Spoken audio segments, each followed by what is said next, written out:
PM heads to the UN General Assembly in New York in September next month. The Middle East issue will obviously be front and centre.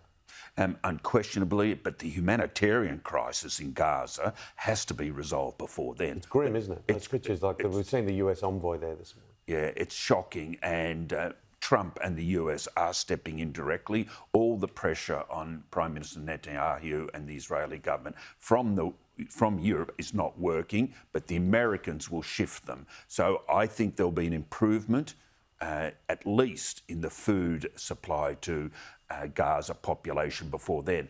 I think Ukraine and Russian war might be an even bigger issue than the Middle East come September UN meeting, because Trump is going to go Putin and Russia. We're already seeing signs of it.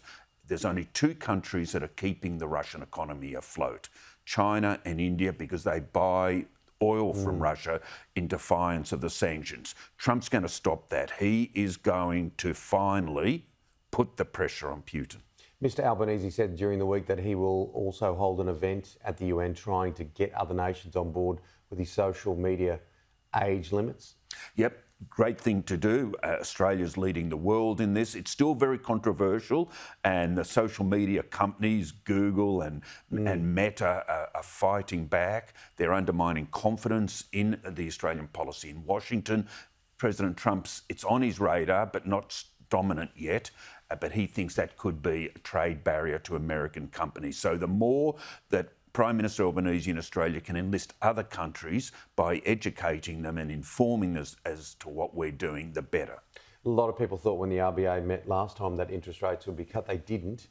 These inflation numbers almost make it a fait accompli. I feel very sceptical about making that statement with any great confidence. I don't blame you, Tim, so I'll make it for you. Okay. Yes, there'll be interest rate cuts when the RBA next meets. It's 100% expectation of the marketplace, because both the underlying inflation rate, which is what the RBA takes into account, as well as the headline inflation rate, are well within the 2 to 3% band that the RBA controls inflation. So yes, we'll finally get another interest rate cut. What did you make of the first parliamentary sitting fortnight, and how do you think Susan Lee went? Last time I asked you that question, you thought it's a bit early. I know that you've had a lot to do with her. She's worked for you in previous governments.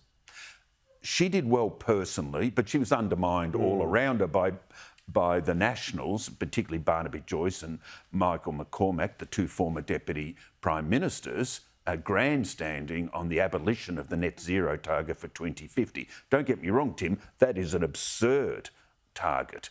It will never happen, and most rational people know it. But there's a way to manage this within the discipline of the consideration of both parties, Liberal and Nationals, whereas Barnaby and Michael just want to score political points for their own party, and that has created significant problems for Susan Lee and the Liberals in managing it. They'll get to abolish net zero, but that's not good enough for the grandstanders. Yeah, and there's a few of them about. Undoubtedly. Peter, good to see you. Good, Tim.